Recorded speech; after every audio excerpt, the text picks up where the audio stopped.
மாமாவுக்கு சீக்கிரம் குணமாகணும். ஒரு 6 மாசம் அவர் கண்ணில் படாம நான் இருக்கலாம்னு முடிவு பண்ணிருக்கேன். நீ இல்லைன்னா சிவா சிவாவே இருக்க மாட்டான். அவனை நீ பார்க்கலனா கூட பரவாயில்ல சக்தி, அவன் பக்கத்திலே இரு.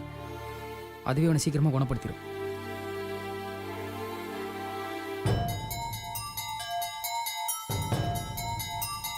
ஆமா சக்தி, அவருக்கு தேவையானதெல்லாம் நாங்க பாத்துக்கிறோம். நீ எங்கேயும் போகாத, தயவு செஞ்சு இங்கே இரு சக்தி.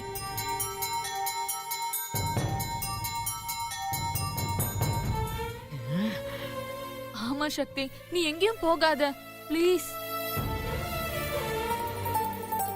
நீ அவருக்காக பாக்குற, அது தப்பு இல்ல. ஆனா எங்களை பத்தியே நீ கொஞ்சம் யோசிக்கணும்ல. எங்களுக்கு நீ வேணும் சக்தி. தயவு செஞ்சு எங்களை விட்டுட்டு போயிடாத சக்தி. அக்கா, இப்ப இருக்கிற நிலைமையில மாமாவோட உடம்பு தான் முக்கியம். நான் எங்கேயும் போகல, நான் கொஞ்சம் தள்ளி இருக்க போறேன், அவ்வளவுதான். நீங்க எப்ப வேணும்னாலும் என்ன பார்க்கலாம். முதல்ல மாமா குணமாகணும்க்கா. சக்தி ப்ளீஸ் அண்ணி, தயவு செஞ்சு என்ன யாருமே இப்ப தடுக்காதீங்க. சக்தி, இப்போ நீ வீட்டை விட்டு வெளியே போனா எங்க தங்குவ? என்ன சுந்தர், நாம இருக்கிறது சென்னை. இங்க தங்கறதுக்கு இடம் இல்ல. வெளியூர்ல இருந்தெல்லாம் இங்க வந்து தங்கும்போது நான் இங்கே இருக்கிறவா, எனக்கு இடம் இல்லாமலே போயிடும். ஏதாவது ஒரு லேடிஸ் ஹாஸ்டல்ல போய் தங்கிக்கிறேன். அப்படி வா வழிக்கு. சக்தி, ஹாஸ்டல்லாம் சரியா இருக்காது சக்தி. ஆமா சக்தி, நீ அப்படிலாம் போய் கஷ்டப்படணுமா? அதை பார்த்துக்கிட்டு எங்களால எப்படி நிம்மதியா இருக்க முடியும்? அம்மா, உங்க எல்லாருக்கும் நான் திரும்பவும் சொல்றேன், இப்ப நமக்கு மாமாவோட உடல்நிலை மட்டும்தான் முக்கியம்.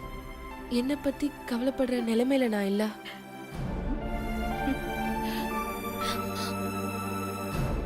ஆறு மாசம் 6 நாள் மாதிரி போயிடுமா? ப்ளீஸ் தயவு செஞ்சு எல்லாரும் புரிஞ்சுக்கோங்க. சரி சக்தி, நீ போ. உனக்கு என்ன ஹெல்ப்பா இருந்தாலும் எனக்கு கால் பண்ணு. போவி போவி. தேங்க்ஸ் சுந்தர்.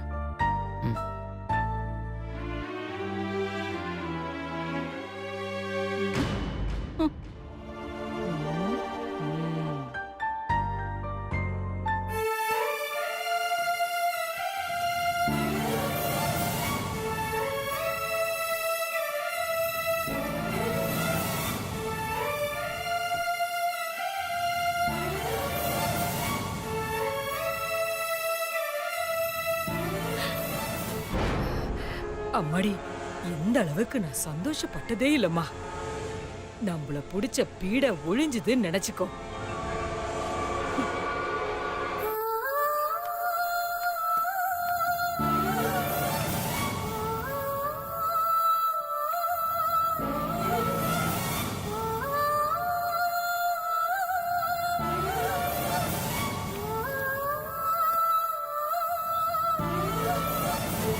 மாமா, நான் உங்களை விட்டு வெளியில வந்துட்டேன் மாமா. ஆனா எனக்கு எங்க போறதுன்னே தெரியல மாமா. நீங்க தானே மாமா உலகம். நான் உங்களை விட்டு எங்க போவேன், என்ன பண்ணுவேன்னு எனக்கு தெரியல மாமா. நீங்க நல்லா இருக்கணும் மாமா. சீக்கிரம் உங்களுக்கு சரியாகணும். அதுக்காக நான் உங்களை விட்டு விலகி தான் இருந்தாகணும். ஆனா உங்களை பார்க்காம எப்படி இருக்க போறேன்னு தெரியல மாமா. எல்லாம் உங்களுக்காகத்தான். சக்தி,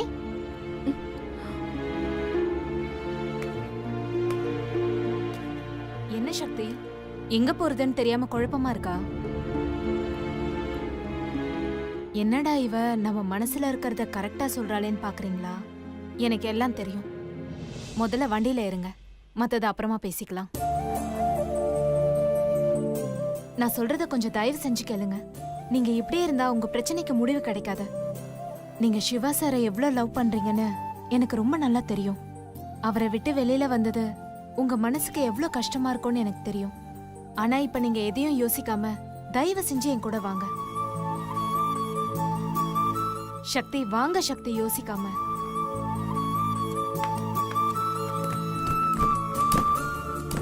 வாங்க சக்தி.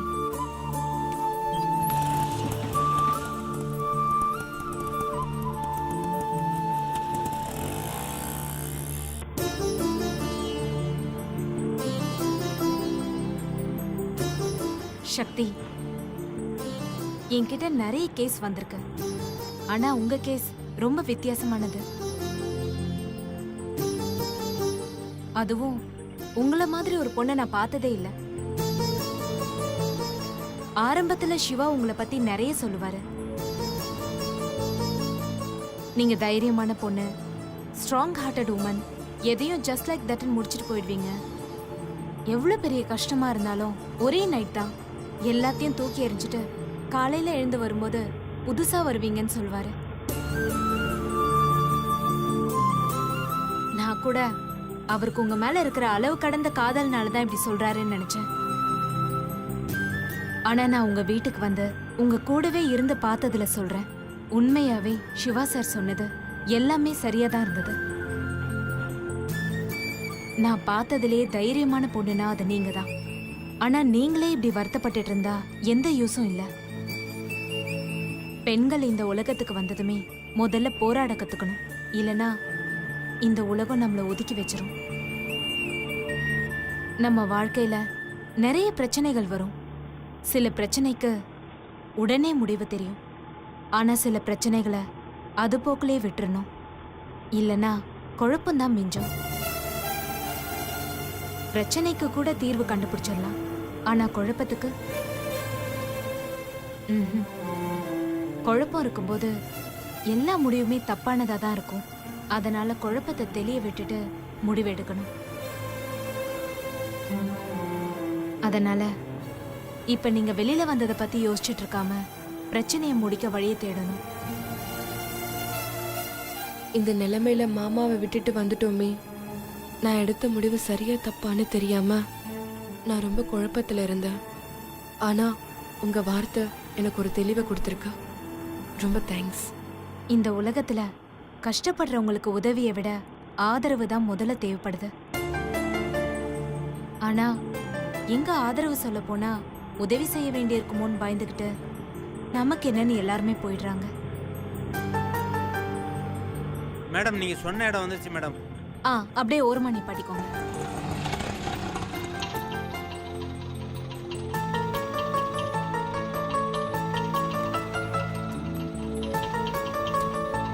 அண்ணா இந்தாங்க.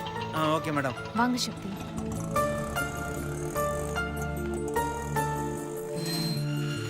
வாங்க வாங்க சக்தி.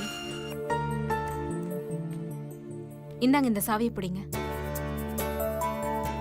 பயப்படாதீங்க, இது என்னோட வீடு தான். ஆனா இனி உங்க வீடும் இதுதான். நீங்க எத்தனை நாள் வேணும்னாலும் தாராளமா இங்க தங்கிக்கலாம். இந்த வீட்ல இது வரைக்கும் நான் தனியா தான் தங்கிட்டு இருந்தேன். இனிமே நீங்க என் ரூம்மேட்டா என் கூடவே இங்கே தங்கிக்கலாம். என்ன சக்தி, என்ன சம்பந்தமே இல்லாம ரோட்ல நின்னுட்டு இருந்தவள வீட்டுக்கு கூட்டிட்டு வந்து தங்க சொல்றாளே, இதுல ஏதாவது வில்லங்கம் இருக்குமான்னு யோசிக்கிறீங்களா? நீங்க பயப்படாம தங்கலாம். என்னால உங்களுக்கு எந்த பாதிப்புமே வராது. அப்படிலாம் ஒண்ணும் இல்ல. அப்புறம் என்ன, சாவியை வாங்கிக்க வேண்டியது தானே. இந்தாங்க சக்தி, புடிங்க. ம்.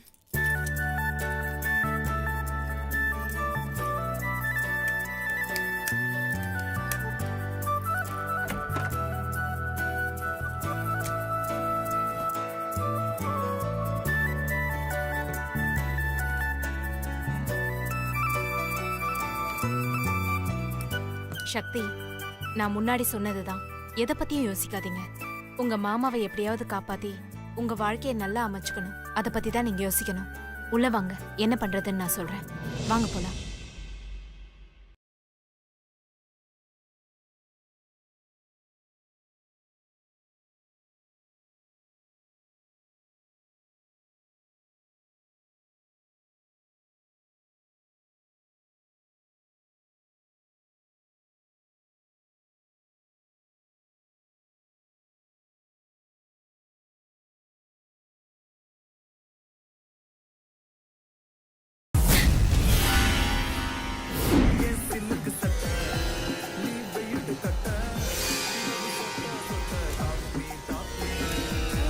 மை சுபத்ரா, நீ மனசு வச்ச சக்தி வெளிய போயிட்டா, இப்ப ஜாலி ஜாலிதான்.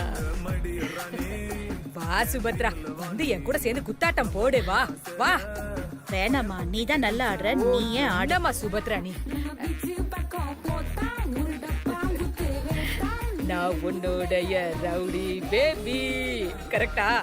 என்னம்மா டான்ஸ் எல்லாம் பலமா இருக்கு, அவ்வளவு சந்தோஷமா இருக்கியா? இருக்காதா பின்ன.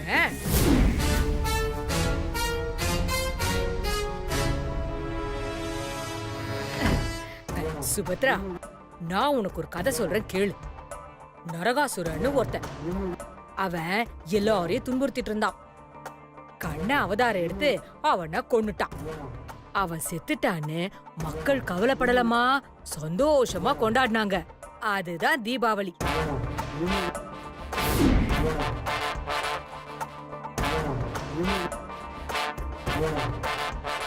அதே மாதிரி நம்மள சந்தோஷமா வாழ விடாம கொடுமை பண்ணா சக்தி. அந்த சக்திய சுபத்ராங்கிற நீ வில்லத்தனமா ஒரு அவதாரம் எடுத்து இந்த வீட்டை விட்டே அனுப்பிட்டமா. அப்போ எனக்கு இந்த நாள் தீபாவளி தானே, அத நான் கொண்டாட வேணாமா?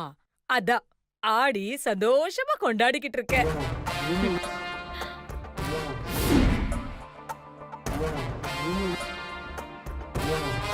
சுபத்ரா, இந்த முருங்கை மரத்துல ஒட்டி இருக்கிற பிசுனு மாதிரி இந்த சக்தி நம்ம வீட்டை விட்டு போகாம நமக்கு தொல்லை கொடுத்துக்கிட்டே இருந்தான். ஆனா இப்ப சக்தி இல்லாத வீட்டை நினைச்சு பார்க்கவே ரொம்ப சந்தோஷமா இருக்குமா.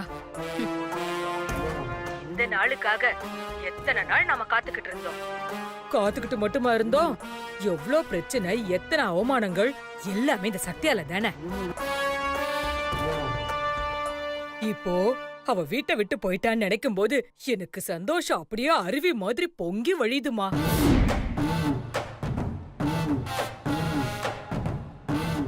ரொம்ப சந்தோஷப்படாத, ஏதாவது ஏடா குடமாயிட போகுது. என்ன சுபத்ரா நீ? நான் தான் எப்பவுமே அபசகுணமா பேசுவேன், இன்னைக்கு என்னடான்னா நீ பேசுற? இத பாரு சுபத்ரா, விளையாட்டுக்கு கூட அப்படியெல்லாம் சொல்லக்கூடாது. ஏன்னா அந்த சக்தி கிட்ட அடி வாங்கி உத வாங்கி நான் ரொம்ப கஷ்டப்பட்டிருக்கேன். அவ இந்த வீட்டை விட்டு போனதுல முதல்ல சந்தோஷப்படுற ஆள் நான் மட்டும்தான். ஆனா இது எல்லாத்துக்கும் காரணமே நீதான் சுபத்ரா. ஒவ்வொரு தடவையும் நம்ம பிளான் பண்ணும்போது அவ கெடுத்து விட்டுடுவா. ஆனா நீயும் சளைக்காம அவளுக்கு ஈடு கொடுத்து யோசிச்சு இன்னைக்கு அவளை ஜெயிச்சிருக்க.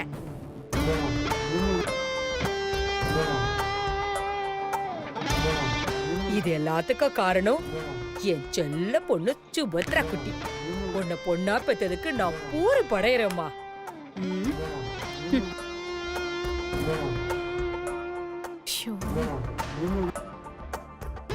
அந்த சக்தி என்ன ரொம்ப சீண்டி பார்த்துட்டா. அவளை வீட்டை விட்டு அனுப்புறது அவ்வளோ ஈஸியான காரியமா இல்ல. நாம எது செஞ்சாலும் அதுக்கு அவ ஒரு செக் வச்சா. ஆமா வச்சா. ஆனா நீ இப்ப ஆட்டமே முடியற மாதிரி ஒரு செக் வச்ச பாரு, இதுதான் சரியான செக்கு.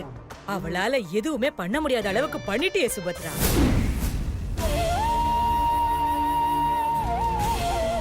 இது மட்டும் பத்தாதுமா, அவ பண்ணதுக்கு இன்னும் செய்யணும். ஆனா சுபத்ரா, இன்னும் நீ ஒண்ணு செஞ்சிருக்கணும். என்ன?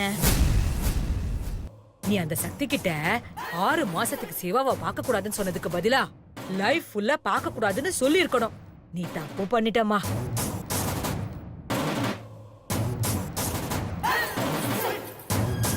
அம்மா, ஆணியே இறங்காத செவுத்துல 1/2 இன்ச்சு இறக்குனதே பெரிய விஷயம். கொஞ்சம் பொறு, முழுசா முடிக்கலாம். ஆடு புலி ஆட்டத்துல ஆட்ட ஒவ்வொன்னா வெட்டுற மாதிரி அந்த சக்தியை கொஞ்சம் கொஞ்சமா காலி பண்றேன்.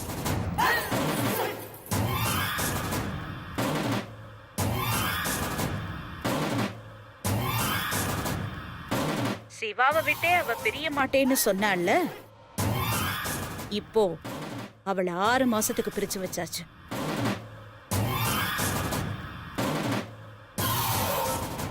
ஆறு மாசம் கழிச்சு சிவாவை பார்க்கலாம், பேசலாம், ஒன்னா சேர்ந்து வாழலான்னு கனவுல இருப்பா. ஆனா இந்த 6 மாசத்துக்குள்ள சிவா மனசுல இருந்து அந்த சக்தியை முழுசா அழிச்சிருவேன்.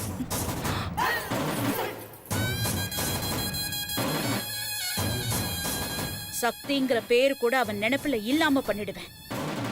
இந்த 6 மாசத்துல சிவாவுக்கு வேற ஒரு பொண்ணை பார்த்து அவனுக்கு கல்யாணம் பண்ண ஏற்பாடு பண்ணிடுவேன்.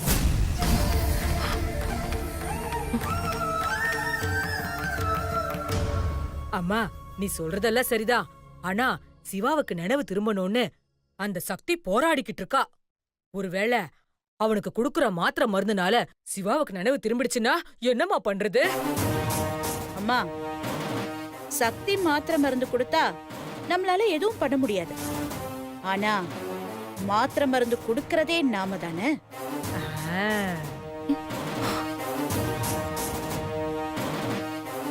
சிவாவுக்கு மாத்திரை மருந்து கொடுக்காம விட்டு அவனை இப்படியே இந்த நிலைமையிலே வச்சிருக்கிறது தான் நமக்கு நல்லது.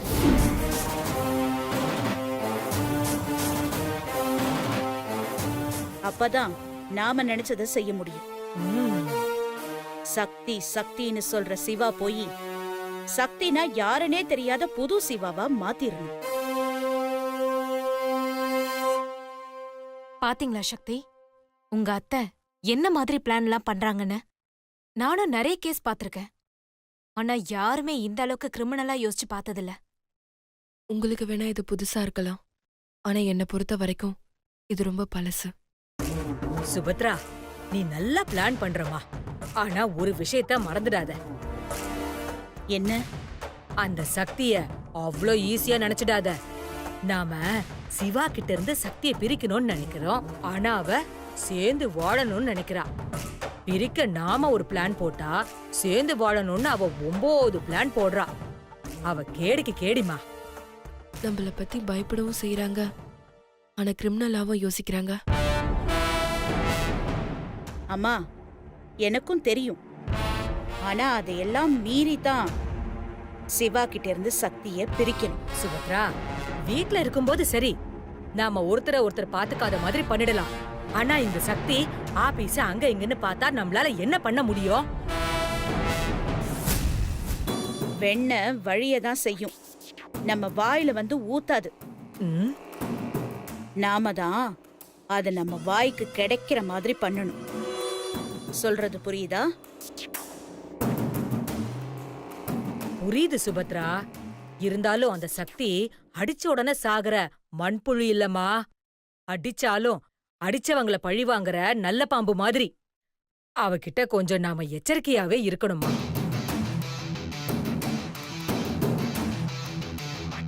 நீ சொல்றது சரிதாம்மா.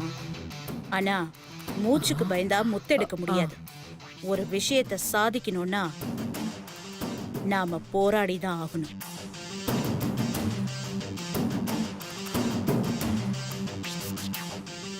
என்ன சக்தி இப்படி பேசிக்கிறாங்க? இப்ப நீங்க என்ன பண்ண போறீங்க? அவங்க இப்படிலாம் யோசிப்பாங்கன்னு எனக்கு நல்லாவே தெரியும். நான் அங்க இருந்தா இன்னும் வேற மாதிரிலாம் யோசிப்பாங்க. அதனாலதான் மாமாவுக்கு நினைவு வர வரைக்கும் கொஞ்சம் தள்ளி இருக்கலான்னு வெளியில வந்துட்டேன். இனிமே என்னோட முதல் வேலை மாமாவுக்கு நினைவு வர வைக்கணும். மத்தது எதுவா இருந்தாலும் அப்புறமா பாத்துக்கலாம். கவலைப்படாதீங்க சக்தி, நீங்க நினைச்சது கண்டிப்பா நடக்கும். உங்களுக்கு துணையா நான் இருப்பேன். நீங்களும் சிவா சாரும் நிச்சயமா ஒண்ணு சேர்ந்து சந்தோஷமா வாழ்வீங்க. ம், கவலைப்படாதீங்க. என்னென்னவோ பிளான் பண்றாங்க. இதையெல்லாம் மீறி நம்ம மாமாவை காப்பாத்தியே ஆகணும்.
மாமா நான் உங்களை விட்டு வந்துட்டேன்னு வருத்தப்படாதீங்க மாமா. நான் எங்க இருந்தாலும் என் நினைப்பெல்லாம் உங்க மேலதான் இருக்கும். என் உடம்பு மட்டும்தான் உங்களை பிரிஞ்சு வந்திருக்கு. என் மனசை உங்ககிட்டயே தான் மாமா விட்டுட்டு வந்திருக்கேன்.